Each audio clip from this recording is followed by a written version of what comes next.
Agora a gente já sabe que ter lugar de fala não significa saber o que está falando. Mas ainda existe uma questão. Por que Projota, Carol Conká e Nego Di estão errados em dizer que Gilberto não é negro? Afinal, o que é ser negro no Brasil? Precisamos lembrar de uma coisa.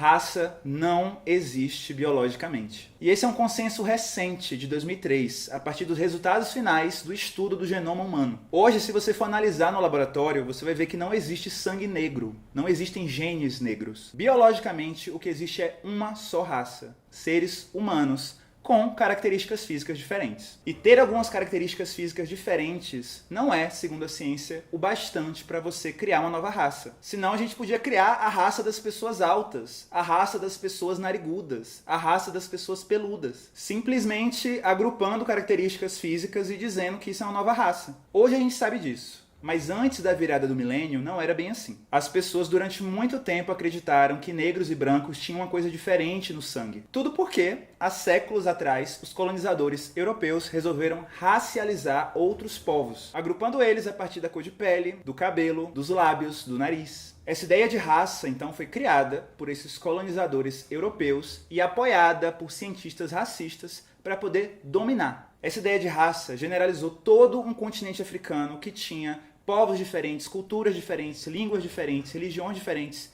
Inventou que esse povo todo era uma coisa só, o negro, esse ser que seria inferior fisicamente, intelectualmente, moralmente e espiritualmente. Mesmo que essa ideia de raça já tenha sido superada biologicamente, ela ainda continua na cabeça das pessoas, na cultura e principalmente na divisão do trabalho, definindo quem vai ganhar muito e quem vai ganhar pouco, quem vai ser privilegiado por ser branco ou explorado por não ser branco. A prova disso é a cor da maioria dos empresários, políticos, artistas, das elites de modo geral, branca. E também a cor dos garis, dos caixas de supermercado e dos entregadores de aplicativo, preta e parda. Segundo o autor do livro Sapiens, Yuval Noah Harari, isso se chama realidade imaginada, ou seja, algo que todo mundo acredita e enquanto essa crença partilhada persiste, a realidade imaginada exerce influência sobre o mundo. É como o tempo. A gente inventou que o dia tem 24 horas, mas assim, hora é uma coisa que a gente inventou. A gente pegou o dia, dividiu em 24 pedaços, e aí com esse pedaço imaginário,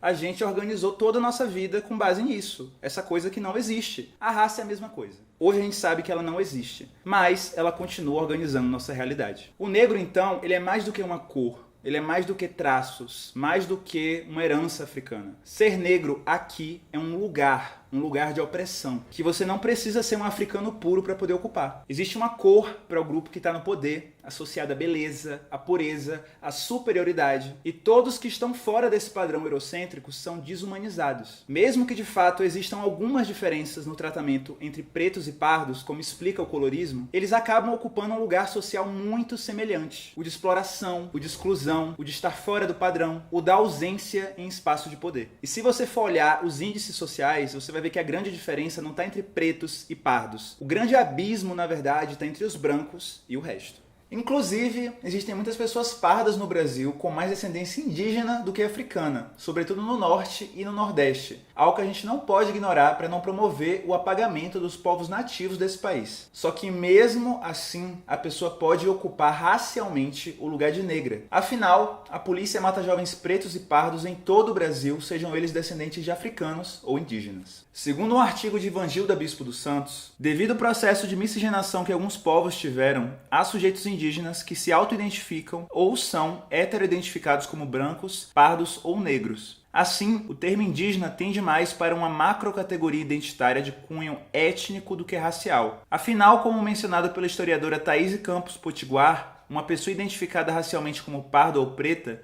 não a exclui de sua identidade e pertencimento indígena. Em outras palavras, a identidade racial não exclui a identidade étnica. Porque no Brasil, tanto africanos quanto indígenas foram escravizados e seus descendentes ainda são vistos como pessoas de raça inferior, representando em todo o país a cor de quem é explorado. Entendendo então que raça é esse conceito imaginário que a gente usa para poder classificar pessoas e que as pessoas não brancas são oprimidas pelo racismo, surge então a necessidade de criar uma identidade única para poder mobilizar todos esses grupos oprimidos, sejam eles pretos, pardos, mestiços e afim, como um só grupo que luta por direitos. Segundo Kabengele Munanga, no seu livro Rediscutindo a Mestiçagem no Brasil, O conceito de negro inclui pretos e pardos numa mesma categoria política construída para beneficiar todas as vítimas do racismo, pretos e pardos, de acordo com o princípio de que a união faz a força. E assim, unindo os 46% pardos e os 8% pretos, nós somos maioria. É por isso que muitos mestiços e pardos têm entendido cada vez mais que a sua identidade é negra. Não só por solidariedade aos pretos, mas porque eles também são racializados e compartilham com os pretos os piores indicadores sociais de saúde, de moradia, de educação, de trabalho e de mortalidade. Mesmo que alguns desses negros de pele clara sejam ridicularizados e tenham sua identidade racial invalidada por alguns só por não serem retintos, isso não muda o fato que a maioria da favela é parda, que a maioria da população carcerária é parda, que a maioria dos corpos assassinados pela polícia é parda. A maior parte do genocídio negro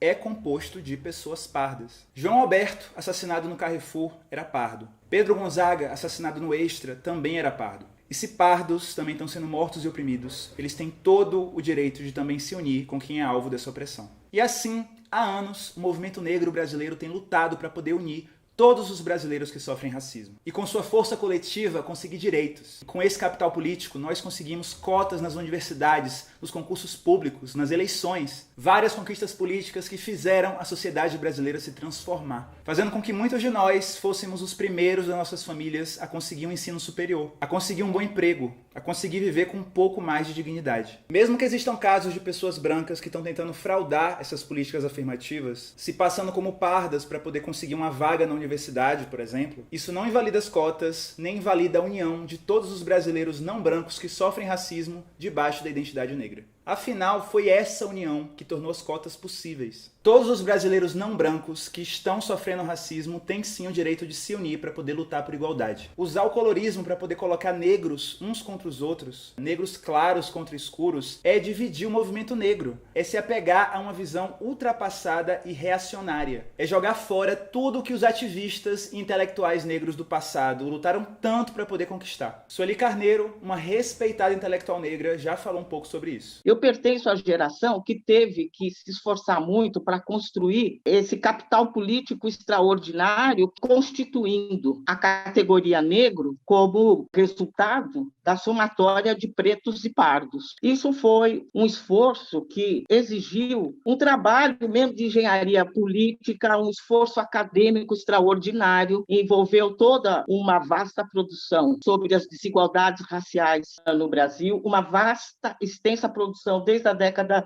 de 1970 em diante, sobre a similitude de condições socioeconômicas compartilhadas por pretos e pardos e o tamanho do fosso existente entre esses dois grupos e o grupo hegemônico branco. Você tem uma maioria de pretos e pardos com características socioeconômicas similares, que nos autorizou a propor essas duas categorias como a constitutiva do grupo negro, e lá em cima a hegemonia branca. Então, eu acho que é perigoso. Eu faço parte da geração que construiu isso e que assistiu também tudo o que a fragmentação da nossa gente produziu contra nós e o que pode representar isso no futuro se a gente insistir nisso. Se nós formos levar as últimas consequências a essa ideia que opõe pretos e pardos, nós pretos vamos ter que travar uma luta de minoria que envolve em torno de 6% da população. Isso é uma das consequências possíveis. Por outro lado, se nós insistirmos nesse diapasão, eu quero saber o que a gente faz com aqueles corpos que estão no ML, que são, na sua maioria, pardos também. Aqueles corpos de meninos negros assassinados.